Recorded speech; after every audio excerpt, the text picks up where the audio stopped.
Ladies and gentlemen, please welcome the Dignity, Development, and Women's Rights panel, moderated by Dr. Jayme Lemke. Hello. Welcome. Good afternoon to everybody here in person and also the 200 or so online.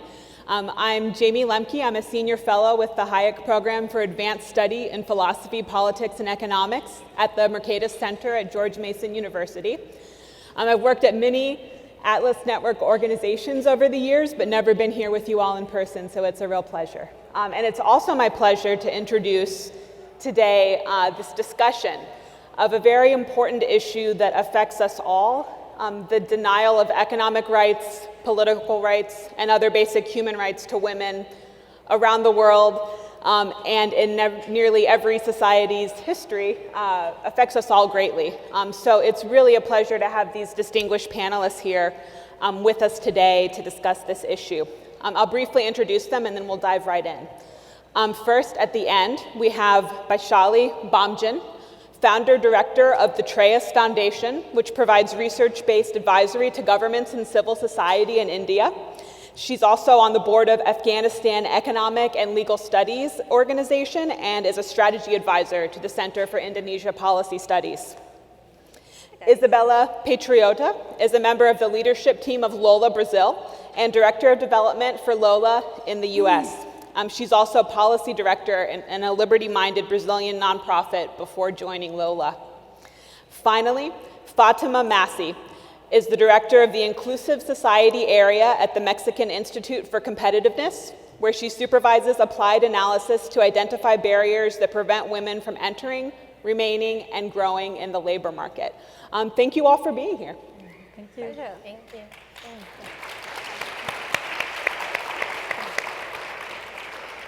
All right, so it's always a good place to start to motivate why we should care about these questions. So what I'd like to ask all of you is why women? In other words, why direct our attention and our energy towards women's issues specifically rather than issues of rights in general? Baisahli, would you like to begin? Thank you, Jayme. Pleasure to be here. Thank you, Atlas Network. This is a very special moment for me, especially because not just attending a live event after 2 years, but also representing for the first time my own foundation. So very, very glad to be here. But coming back to your question, Jayme, why women, right? Well, Jayme, women's rights are human rights. And I come from India. Now, India is home to 1.38 billion people, and women comprise 48% of our population, right?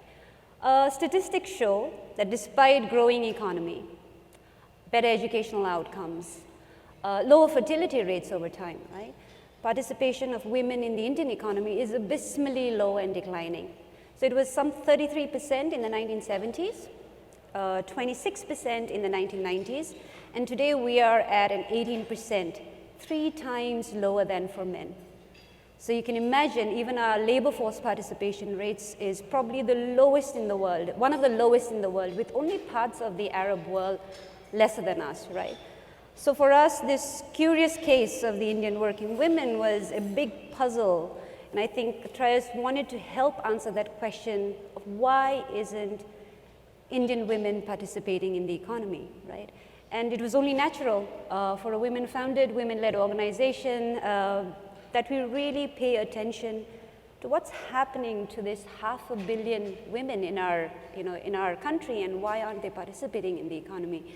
And I hope that helps answer your question. We didn't really decide on getting into this at first go, simply because we were a women-founded organization, but statistics were glaringly there for us, and that's why we're here. So it was not only personal for you, but you also recognized a big missed opportunity in the policy area. Yeah. Thank you. Izabela, would you like to add? Yes. Thank you for having me here, too. That's a pleasure to be here talking for the first time in Liberty Forum. I'm coming from Brazil, so I have something similar to what Baisahli experiences in India. We are half of the population, we are half of the workforce, and we still face some barriers preventing us to progress. And some of them come from the government, but some of them come from the society too. And we need to address what is preventing us to progress. And if we think in nowadays world, women can see, they can compare their lives in Brazil with their lives in the northern countries, with the life here in the US, so they can compare how free they are and how free they can get. And if they can compare, they can address solutions for what is preventing them to be free. And sometimes they're gonna find solutions that not necessarily are going to address those problems. And if we want them to be on our side, we need to explain. Many times we need to make it clear that it doesn't matter if a policy, how you think about a policy. What matters is the result. So many times that's why women are not on our side, they're not on the liberty side, because we're not talking to them. The liberty movement and classic liberal ideas are not as approachable to them as different other thoughts are being approachable to them. So that's why I think talking about women being in a women organization is important. That's interesting. That disconnect, I think, is definitely something we should come back to when we talk more about what LULA has going on. First of all, why women? So, well, first of all, hello everyone, especially those that are looking at us at home. I'm so excited that I'm here sharing this space with these important women. And I agree with what Baisahli and Izabela have said. There are historical gaps and disadvantages that have faced women that prevents them or make it more difficult for them to be freer and to enter the workforce and to enjoy the same conditions as other workers. So in Mexico, we have a similar situation like the one in India, where women are a little bit past half the population in general, but only 39% of the workforce. And still there are many barriers, invisible barriers, because we don't have like legal restrictions that prevent women from entering the workforce and growing within the labor market. So what we do at the Mexican Institute for Competitiveness is actually understanding and identifying those invisible barriers that we don't, better to create those policies and actions that would probably break those barriers and let more women enter, remain, and grow in the labor market. And basically, and there's one little thing that probably I want to get into it a little later, but the thing is, we shouldn't be watching or looking at how we bring more women into the labor force as a social responsibility action. Everybody, the market, the firms, the organizations, everybody gains from this more diversity as we add more diversity into the labor force and we analyze problems and solutions with a myriad of views, everybody wins. The thing is that everybody has to make changes so that we can actually have this more diverse labor force. That point that everybody wins, I think, is such an important one. That's something economists have been talking about since Adam Smith and his observations about the extent of the market and only really being able to benefit from specialization in trade when we really expand and open up our markets, and limiting women from participating just cuts off gains, cuts off economic growth. Right. Some of those barriers you mentioned are invisible. Some of them are very visible. So I'm interested now, let's take a little time to talk about the work each of you are doing to address those visible and invisible barriers. Baisahli, what are some of the barriers that you see as most critical? What's holding back women in India? Oh, that's a difficult question to answer, but what we've seen at Trias and what we've been studying is there are many legacy laws that restrict women's participation in the economy, right? Some put entry barriers for women job seekers, others put a premium on hiring women, and some in indirect manner also also restrict women from starting, operating, and growing a business of sorts, right? So as a first step, what we at Trias started to do was really study law by law, regulation after regulation, subordinate legislations to count and catalog every instance in which there is legal discrimination or economic discrimination of women job seekers that is sanctioned by law.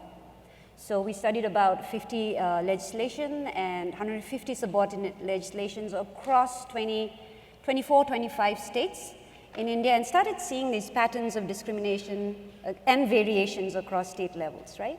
And then as a next step, it was really analyzing this problem from a couple of questions.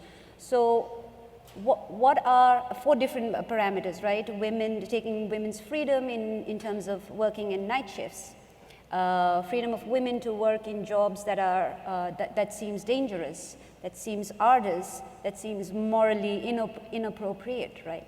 And that's the first step, and I hope the results of the study will give state governments in India a ready reckoner of reforms to really meet what they've already committed to do, Jayme. I mean, they are part of the UN Sustainable Goals. They've committed to the Beijing Action for Reforms, right? And therefore, the whole approach for us is how can we assist state governments or governments in India to meet what they've already committed to do? And how can we provide them with this ready reckoner of things that they can do today, right? To kind of really open up or really free women from entering the job market. So that's a little bit for you. I'll get into some of the details later on. Yeah, and these limitations on women entering the job market, these happen in many countries around the world. You're doing this really interesting comparative case by looking at the differences in the Indian states. And, comparative study can be a really interesting way to learn about which policies are more and less effective.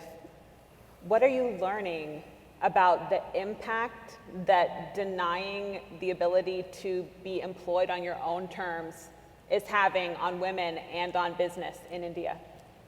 Well, India is a country with 28 states, right? So it's really complicated to kind of give you a simple answer to that, but I can put something in context. So suppose this room is India, right? And I don't know where Brad is, but Brad's table is the central government or the union government, and the remaining 28 tables are like state governments, right? Well, Brad would one day kind of get up and say, women are not allowed to work in night shifts. So nothing beyond 7 p.m. until 6 a.m. in the morning. Well, most of the tables would be quiet on it, but like maybe somebody from table 9 will stand up and say, hey, in our states, they may be permitted to kind of work at night, but they would require a special permission on a case-by-case basis, right? Or a second table would kind of get up and say, hey, we want to give a blanket exemption to a certain industry of sorts, but which is renewable year after year after year, which means that the onus really lies with the state to give that freedom or not give that freedom, right? So that's just one example. Or in another case, it would be as simple as Brad's table, the central government says women can't, say for example, if we tell this audience that women on each of the table can't really work in events, simply because in Atlas events, there are lots of, we serve alcohol and we serve, wine and beer and things like that, right?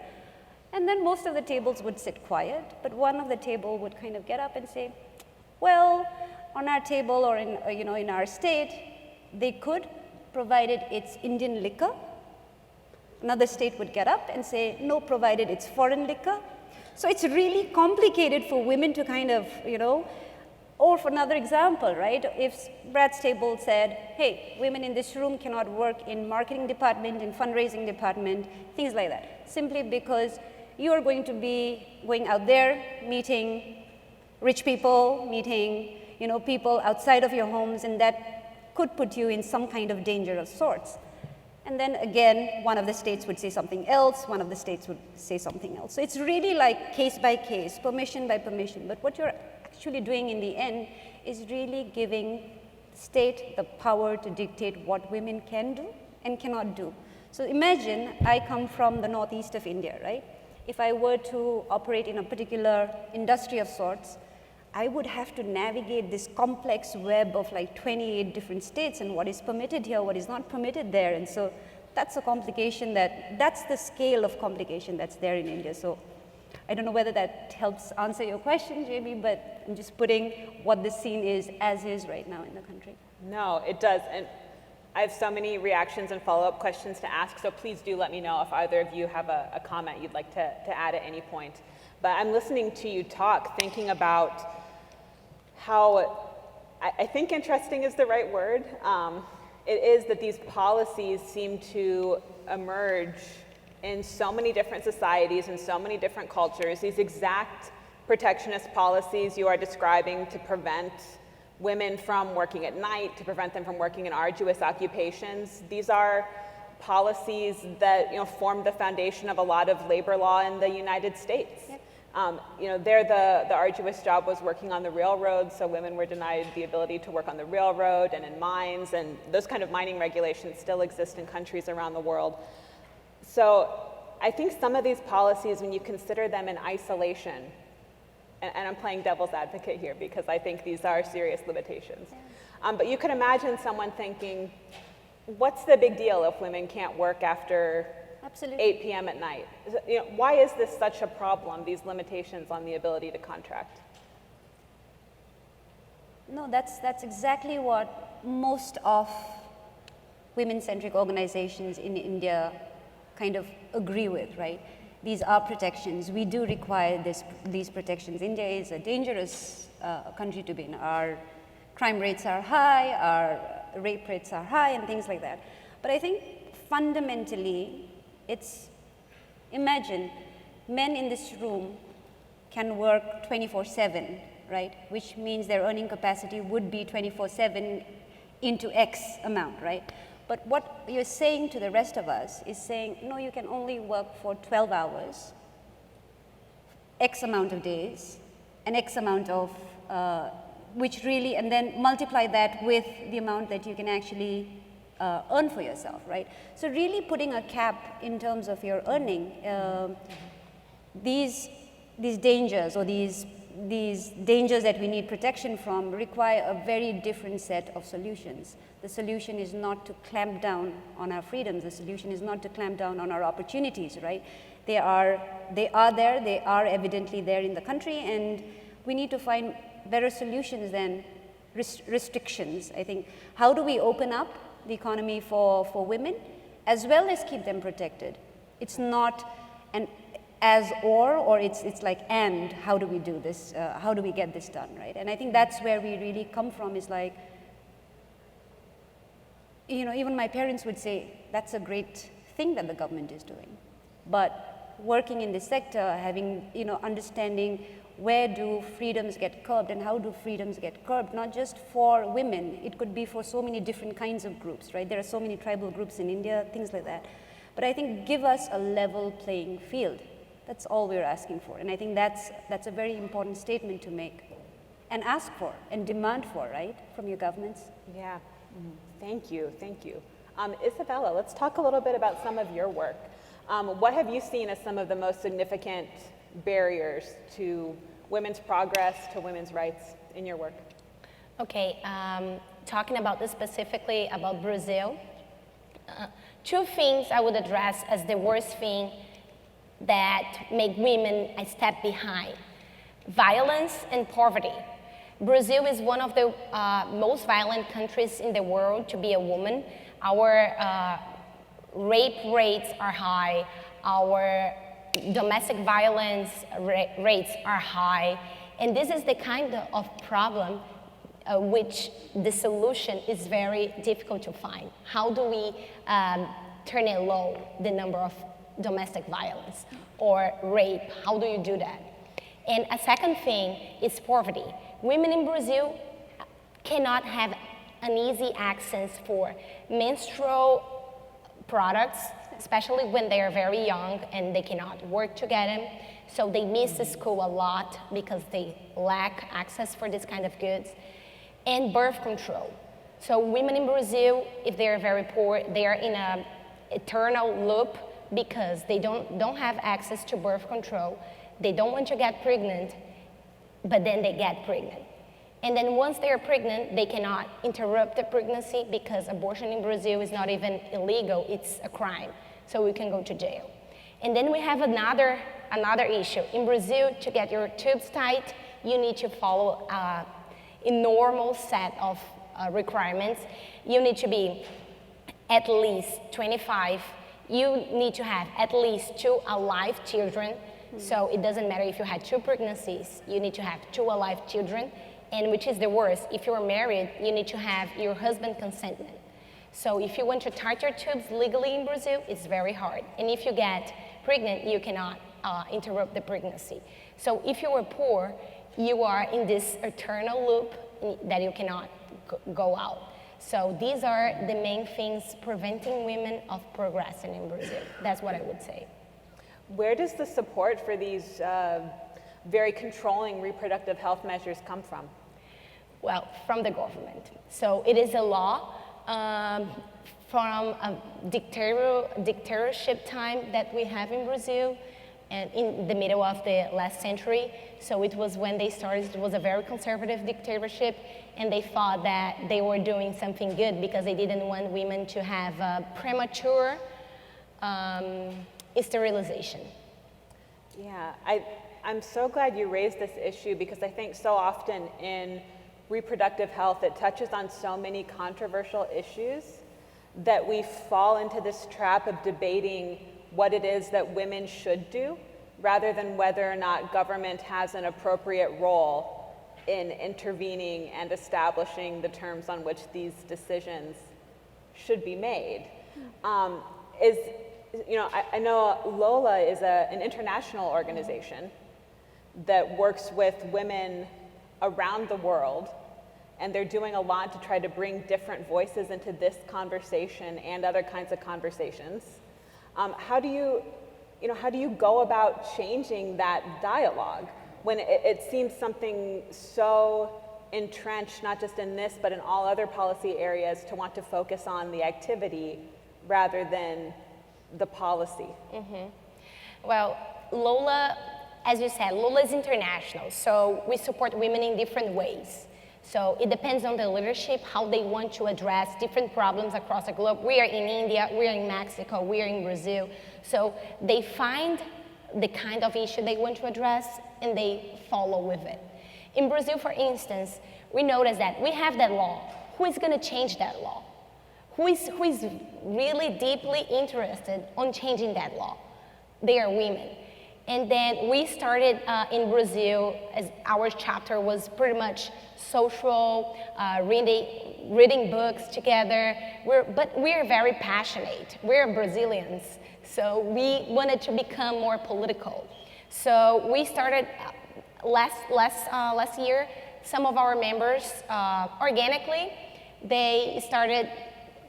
They had an idea of running for office. So 13 of our members they were running for office. We had 6 elected, and now it's an ongoing project in Brazil. We are training women to become a part of the government, to change, to have liberty-minded policies to help with it. Like, this is our main thing now, is to change this specific barrier.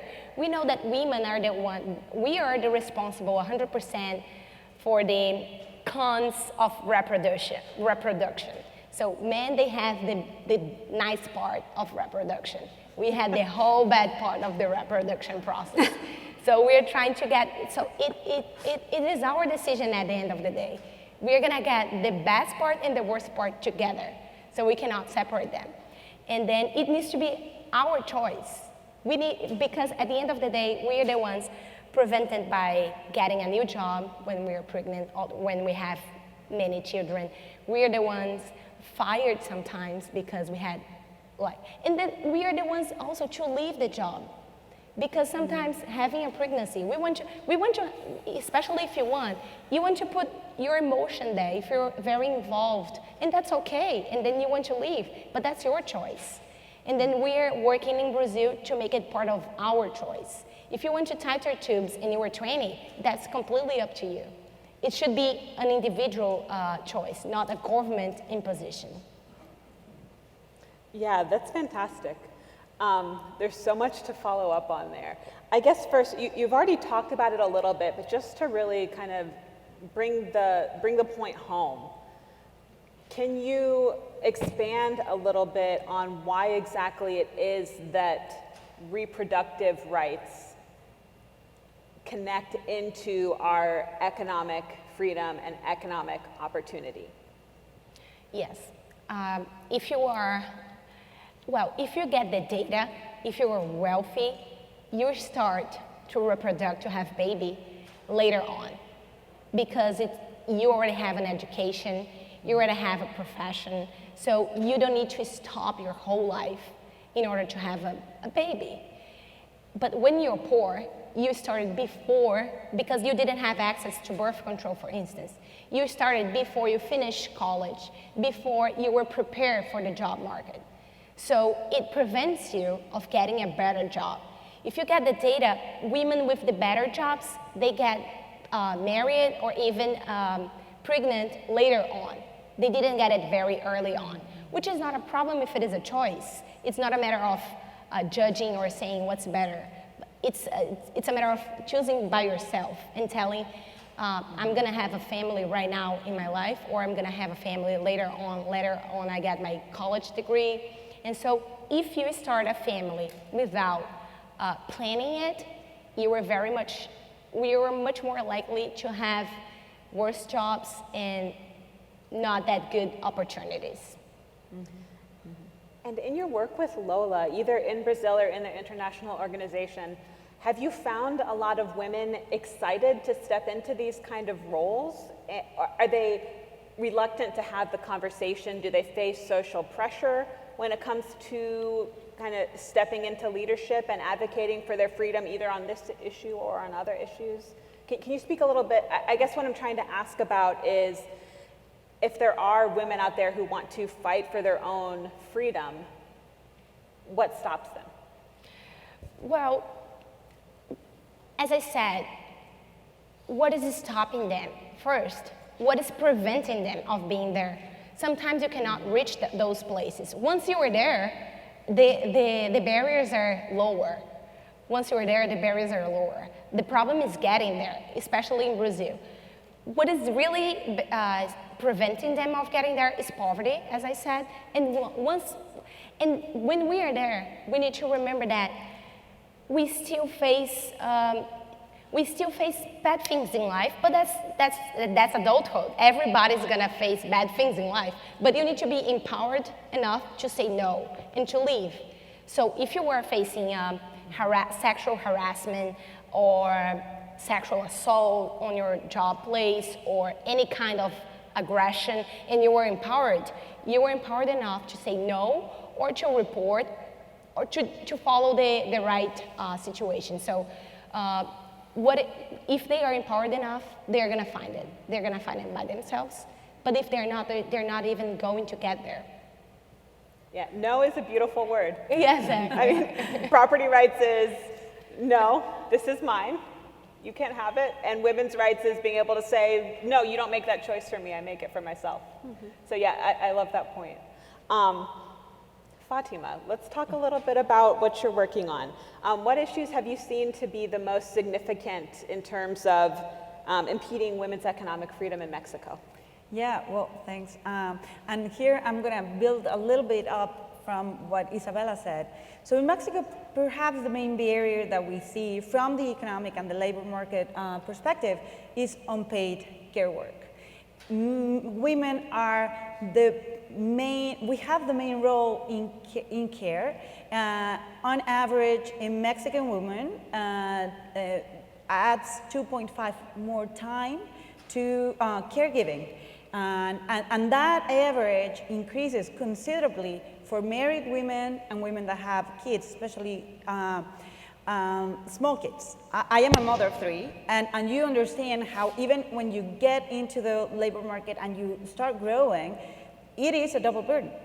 And not only that, like you see huge differences. For each male caregiver that you have in Mexico, we have 12 women. So the differences are considerably, and this mostly explains why we have a gender pay gap, because women are not getting into the highest rank positions in the private sector, in the public sector, and mostly it creates a vicious circle, right? Where women earn less, so the rational choice for a household is that if somebody has to stop working, it's going to be a woman, right?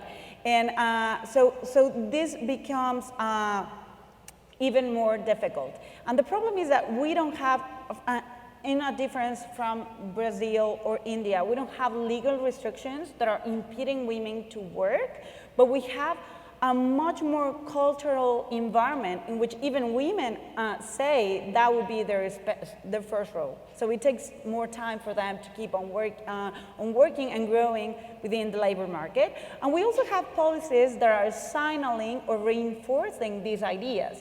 Let's talk about the maternity leave. In Mexico, we have a 12-week maternity leave that's actually paid by the government, whereas men have a 5-day permit. There's not only a huge difference in time that screams to the world that moms have to take care of these new tasks for a newborn or a new adopted kid, but it also the strength of the policy because men have permits. That means that the government doesn't pay for that. Every firm has to give them these new dads 5 days off, paid by themselves. So incentives are not aligned in that sense. So basically, I mean, we still have the problem of the poverty and problems of safety, but unpaid work is the key for many, many problems in the labor market. I'm glad you brought up this issue of the fact that when it comes to cultural beliefs that reinforce these limitations on political rights and economic rights, that it's often women who hold those beliefs as well as men. I think sometimes there's a view that to advocate for women's freedom means you're trying to pit the genders against each other in some sense, but usually it's the entire culture that holds a particular set of beliefs. Yeah, and the truth is you want to do a new balance of it within the household, and that's somehow something that we're trying to push. This is not in Mexico. The women economic participation rate hasn't changed that much in the last 15 years. In 2005, we had 41% women were in the labor market or being economic active. That number went up to 45% in 2019, and then we saw a huge drop with the pandemic, going back to 41%. We are recovering until 43%, but the truth is that this is not going to change. What the pandemic did, it made very evident that women are the main caregivers, and that if households do not find a new arrangements and firms are flexible enough to capture women's talent, understanding that right now they have the primary caregiving role, it is very difficult to see a huge increase in that women or female economic rate. So if all of us up here are onto something and thinking that it's not so great for a society to deliberately erect barriers to women participating in the workforce, then why do they keep happening? So in places like Mexico, where there are these gains that businesses can have by bringing in women to work, if families can improve their economic circumstances, what are the barriers? What are the political barriers or the beliefs that wind up preventing people from taking advantage of those gains? I think right now, as the situation is, or the equilibrium that we have as a society, it is very difficult. Women do not want to have a double burden, and that's true because it's exhausting, and not you have to have like your wage and your income has to be enough so that you can that you want to keep on competing in the labor market, or your need has to be large enough so that you can balance both. But the truth is that's something that's not helping either women or the society, because there are gains for more male to be involved in that kind of tasks. And that's looking at the household. And there are policies that could help with that so that we can give this push to have a new equilibrium. But on the firm side and under on the work side, and because this is not only for firms, but also for the public sector, we are looking at adding more women as a social responsibility thing, and that's not it. At IMCO, we have estimated that our GDP would be 15% higher in 2030 if we add around 8 million women into, or we get them into the labor force. So that's a huge increase. There are economic benefits to having more diversity. There are market opportunities for innovation. There are adding diversity into problem solving helps at many different levels, not only for women to get economic autonomy, but also to have an economy and firms that are more that can thrive, actually. So we have to stop looking at this as a social responsibility problem, but more of identifying all the economic gains that different levels could have if we add more women into the economy. One thing I keep thinking about as I'm listening to all of you speak is the question of immigration. So there are countries where women or married women need permission to open a bank account, or they need permission to cross international borders. So there are deliberate attempts to prevent women from moving to places where they might have different labor market opportunities, where they might have more ways to deal with this dual burden, where they might be able to exit a social environment that they're not happy with.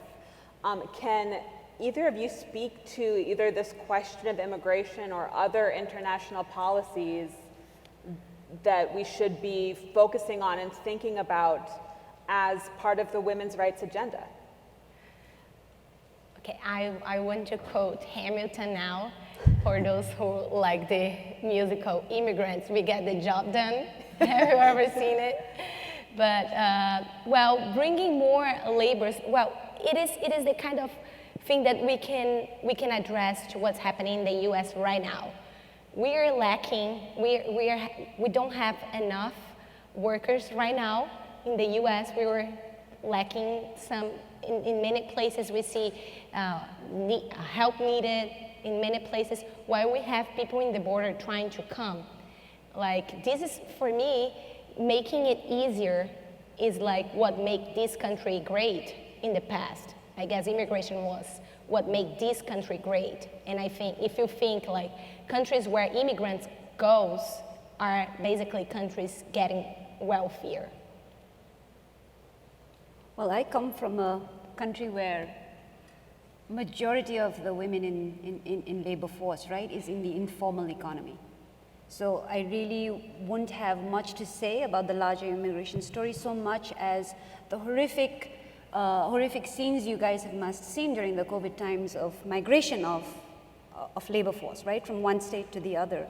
So it's not just in terms of economic loss, it's huge social loss as well. It's like you are really moving your life. It's not just about the income that you get, you get in a particular state versus your own home country, but it's also a complete change in your life, a complete change in your children's education in terms of, so there are so many different aspects to the migration problem, right, in terms of, and which we saw evidently during the COVID times. And I think what we really have to understand is for a country the scale of India, looking at the informality of our women's labor force participation is an extremely important thing to consider, because what keeps them informal again, Jayme, going back to the policy story again, right, is there are so many instances where entering the job market is illegal by law, and yet women do enter these professions. And what does that illegality kind of lead to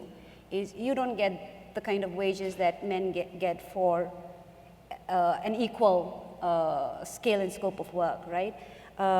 You are always harassed, you're open to harassment, and so the problem is multidimensional. It's not always about economic gains, it's also about social gains, about life gains, right? And I think that's what I feel is very dynamic about the situation that's probably true for India, but probably also for Brazil and probably also for some of the other countries, right? Yeah. The fact that there are so many organizations paying attention to these issues and doing work on them now really gives me a lot of hope. We have talked about a fair number of barriers and harmful policies, so I do want to try to end on a little bit of a note of moving forward here. So I'd like to hear from each of you kind of as we conclude in our last 5 minutes here. What should all of us in the room here today or listening to this panel, what can we walk out of here and do to work towards women's economic rights, to work towards women's political rights, and to work towards expanding freedom for women in general? I would probably say that there are a lot of things that we can do from our own households, beginning there. Talent is diverse, and we wanna have that talent despite the personal characteristic of each person. So, and that means probably if me as a mother, you raise your kids differently, and I treat my colleagues in the office a little different, reminding that they are persons first than workers. So probably there's a lot of changes that we can do right now, and that they can translate into different changes so that we can make a more flexible and a more open environment. And that could eventually translate into policies we have to understand all the gains that we get from diversity. So, thank you. Izabela? Well, what I would say is, I will address my answer for the job market. I think we should treat women as professionals. We should definitely treat them with respect. We should definitely avoid inappropriate talks in the job market, inappropriate behaviors, and especially taking a no seriously. This is something that we should definitely do. And if we want to prevent our movement of very unpleasant situations, we should make this job market much more attractive to women and in a safe place. Well, for me and for Trias, I think working on women's issues, right?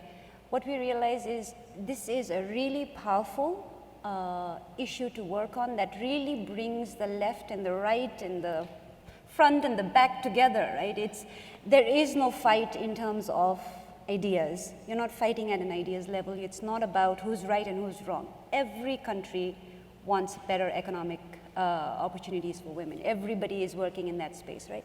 And so for me, this opportunity that there is for us to unite opposing viewpoints, to unite different sets of groups together, right, for a very common cause that you want to propel. I think that's been something that I'm really excited about, and something that I hope will open up a whole gamut of partners, a whole gamut of individuals to kind of come together, embrace, and work towards that. So that's largely on a country-specific level, right? Within our organizations, and I think I spoke to you briefly about this, Jayme, during our virtual catch-up. It's also, and I'll bring this, the statistics maybe is the right platform to do that. Like even within our movement, right? I was referring to how 21% of some 500 Atlas partners are led by women. I think even lesser are women-founded. And therefore, it's not that we want special provisions, it's not that we want special opportunities of sorts, but give us that level playing field. Women's needs are slightly different than men's needs. Identify what those needs are, right? And not just talk about what those needs are, but really action and really help them succeed in the roles that they aspire to. Yeah, I think having that seat on the table, having that leadership seat on the table is extremely, extremely important. And I keep going back to some of the, the references of the different committees that make this policy and that policy and things like that. And I see that pretty much 95% of these committee members making decisions about women's rights are male dominated. You barely see 2 or 3 women in some of those committees, right? So it's really important to have that seat on the table. Thank you so much. And one thing that I want to highlight about these answers is that they point out that there is action we can take from the bottom up. Elinor Ostrom, the first Nobel Prize winner in economics, pointed out to us that systemic change is something that needs to take place at all levels, including in our families, communities, and these organizations. So before we applaud our panelists, I'd like to invite you to join some of the breakout sessions that begin at 2:30 p.m. Storytelling and Messaging in Americana Ballroom Salon 2. Regional Deep Dive, US and Canada in Americana Ballroom Salon 1. And Big Tech, Free Speech and Censorship, the Classical Liberal Response in Poinciana 1 and 2. And thank you so much for this fascinating conversation this afternoon. It's been a real pleasure. Thank you. Thank you.